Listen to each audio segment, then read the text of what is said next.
21 घंटे तवील मुज़ाकरात हुए, मुआहिदे तक नहीं पहुंचे, अपनी शराइत और वाज़े तौर पर पेश की हैं, जबकि रेड लाइन्स और जिन चीज़ों को एडजस्ट कर सकते हैं वो बता दी हैं। मुज़ाकरात में लचक दिखाई, किसी डील के बगैर वापस जा रहे हैं। अमरीकी नायब सदर जेरी वेंस की मुज़ाकरात के बाद मीडिया ब्रीफिंग, कहा ईरान ने हमारी शराइत कबूल करने से इनकार कर दिया, हम ईरान को बेहतरीन ऑफर देकर जा रहे हैं, अब देखते हैं कि ईरान हमारी फाइनल ऑफर का क्या जवाब देता है।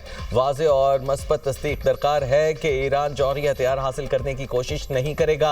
ईरानी वफ़द से जौहरी हथियार ना बनाने से मुतालिक कोई वाज़े अज़्म नहीं सुना। मुज़ाकरात में नेक नियती से शिरकत की। अब अच्छी खबर यह है कि ईरानियों से कई ठोस अमूर पर बातचीत हुई। मुआहिदे तक ना पहुंचना अमरीका से ज़्यादा ईरान के लिए बुरी खबर है। मज़ीद कहा, वज़ीर आज़म पाकिस्तान और फील्ड मार्शल ने हैरत अंगेज़ काम किया। शहबाज शरीफ और सैयद आसिम मुनीर ने अमरीका ईरान इख्तलाफात दूर कराने और डील की कोशिश की।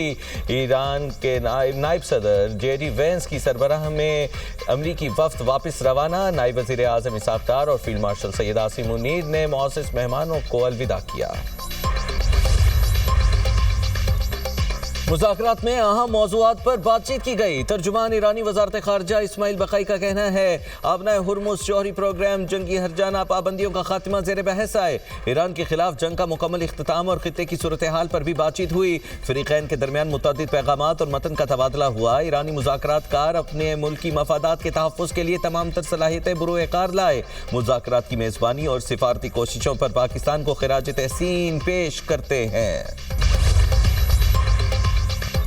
दोनों मुल्कों का सीज़ फायर के अज़्म पर कायम रहना ज़रूरी है। उम्मीद करते हैं दोनों मुल्क खित्ते में दुनिया में पायदार अमन और खुशहाली के लिए मस्बत सोच से आगे बढ़ेंगे। नायब वज़ीर आज़म इसहाक़ डार की अमरीकी वफ़द की वापसी के बाद मीडिया ब्रीफिंग, कहा दोनों फ़रीक़ैन के दरमियान जामे और तामीरी मुज़ाकरात के मुतअद्दिद दौर हुए।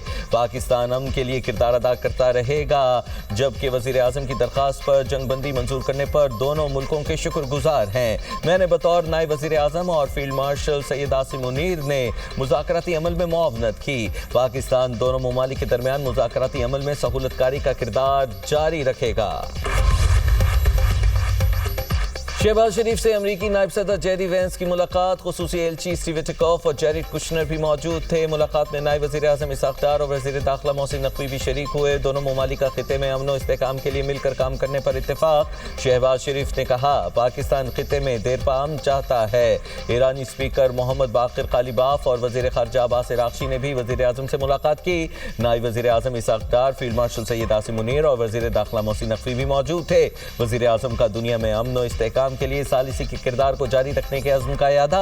नायब वज़ीर आज़म इसहाक़ डार ने सूरह आले इमरान की आयत भी शेयर कर दी और अल्लाह सब्र करने वालों से मोहब्बत करता है। अमरीकी सदर डोनाल्ड ट्रंप कहते हैं, हम ईरान को शिकस्त दे चुके हैं, अमरीका जंग जीत चुका है। ईरान ने पानी में चंद बारूदी सुरंगें लगा रखी हैं, हमारे पास बारूदी सुरंगें साफ करने वाली मशीनरी है। अब नए हुर्मुज़ की सफाई कर रहे हैं। अगर चीन ईरान को हथियार फराहम करता है तो उसे बड़े मसाइल का सामना करना पड़ेगा। आवाम की खिदमत का मिशन किसी सूरत नहीं रुकेगा, हुकूमत हर हाल में अपने आवाम के साथ खड़ी है।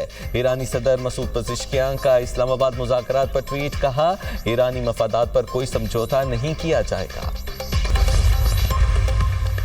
इस्लामाबाद में ईरान अमरीका मुज़ाकरात, दोनों मुल्कों के तकनीकी टीमों ने तजावीज़ात के साथ साथ दस्तावेज़ात का भी तबादला किया। 1979 के बाद अमरीका और ईरान में आला सतह बराह रास्त मुज़ाकरात हुए। अमरीकी वफ़द नायब सदर जेरी वेंस, स्टीव विटिकॉफ और जैरेड कुशनर शामिल थे। ईरान की तरफ से स्पीकर बाक़िर क़ालिबाफ और वज़ीर ख़ारजा अब्बास इराक़ची ने मुज़ाकरात में हिस्सा लिया। अमरीकी जहाज़ों USS फ्रैंक ई पीटरसन और माइकल मर्फी का आबी गुजरगाह की हिफाजत के लिए ऑपरेशन। अमरीकी वज़ीर जंग पीट हेग्सेथ कहते हैं, दो अमरीकी जहाज़ आबनाए हुर्मुज़ से गुजरकर खलीज अरब पहुंच गए हैं। दोनों जहाज़ आबनाए हुर्मुज़ को बारूदी सुरंगों से साफ करने के मिशन पर हैं। आबनाए हुर्मुज़ से ईरानी पासदारान इनकलाब की बिछाई गई सुरंगें हटाई जाएंगी। अमरीकी सेंट्रल कमांड का कहना है कि आबनाए हुर्मुज़ पर अब भी ईरान का कंट्रोल बरकरार है। अमरीकी फ़ौज ने आबनाए हुर्मुज़ में बारूदी सुरंगों की सफाई का کا مشن شروع کر دیا ہے۔ دونوں بحری جہازوں نے آبنائے ہرمز سے گزر کر خلیج عرب میں آپریشنز انجام دیے۔ آنے والے دونوں دنوں میں اضافی امریکی فوجی اور زیر آب ڈرونز بھی اس آپریشن میں شامل ہوں گے۔ آزادانہ تجارت کے فروغ کے لیے اس محفوظ راستے کو جلد میری ٹائم صنعت سے شیئر کریں گے۔ ایرانی فوج نے آبنائے ہرمز میں امریکی جہازوں کے آپریشن کا دعویٰ مسترد کر دیا۔ پاسداران انقلاب ایران کا کہنا ہے کہ فوجی جہاز نے آبنائے ہرمز سے گزرنے کی کوشش کی تو شدید رد عمل آئے گا۔ صرف غیر فوجی جہازوں کو مخصوص ضوابط کے تحت گزرنے کی اجازت ہے۔ آبنائے ہرمز سے کسی بھی بحری جہاز کی آمد و رفت کا اختیار صرف ایران کی مسلح افواج کے پاس ہے۔ فرانسیسی صدر کا ایرانی ہم منصب مسعود پزشکیان سے ٹیلی فونک رابطہ۔ میکرون کا علاقائی امن و استحکام پر زور، کہا پائیدار امن کی راہ ہموار کی جائے۔ لبنان سمیت تمام محاذوں پر جنگ بندی کا احترام ناگزیر ہے۔ آبنائے ہرمز میں جہاز رانی کی آزادانہ بحالی انتہائی ضروری ہے۔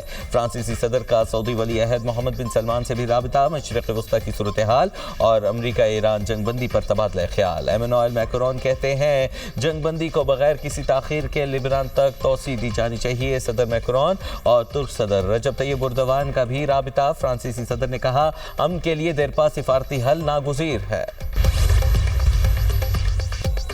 خود پرستی اور دولت کی پرستش بہت ہو چکی، کیتھولک پیشوا پوپ لیو کی جنگ پسند عناصر پر کڑی تنقید، کہا طاقت کے مظاہرے ختم ہونے چاہیے، حقیقی طاقت زندگی کے لیے خدمت کرنے سے ظاہر ہوتی ہے۔ قومی رہنماؤں سے کہتے ہیں کہ بس کریں، اب امن کا وقت ہے، مذاکرات اور ثالثی کی میز پر بیٹھیں، اسلحے کی منصوبہ بندی کرنے والی میز پر نہ بیٹھیں۔ لبنان پر اسرائیلی حملے جاری، حزب اللہ کا بھی جوابی کارروائیاں جاری رکھنے کا اعلان۔ اسرائیل کی جنوبی لبنان کے مختلف علاقوں میں بمباری، 24 گھنٹے میں مزید 97 افراد شہید، 133 زخمی۔ 2 مارچ سے اب تک 2020 لبنانی شہری شہید ہو چکے۔ حزب اللہ کے بھی حملے، اسرائیلی ٹینک تباہ کر دیا۔ غزہ کے معصوم فلسطینیوں پر ظلم تھم نہ سکا، اسرائیل کا کیمپ پر حملہ، متعدد فلسطینی شہید اور زخمی۔ البوریج پناہ گزین کیمپ کے بلاک 9 میں شہریوں کو نشانہ بنایا گیا۔ وسطی غزہ کے الاقصی ہسپتال میں 6 لاشیں اور 7 زخمی منتقل، 4 کی حالت تشویشناک۔ الوداع ہسپتال میں 1 شہید اور 2 زخمیوں کی تصدیق۔ جنوبی غزہ میں بے گھر افراد کے خیمے پر ڈرون حملہ، خان یونس کے قریب بنی سہیلہ میں حملہ کیا گیا، 3 افراد زخمی، انسانی بحران میں اضافہ۔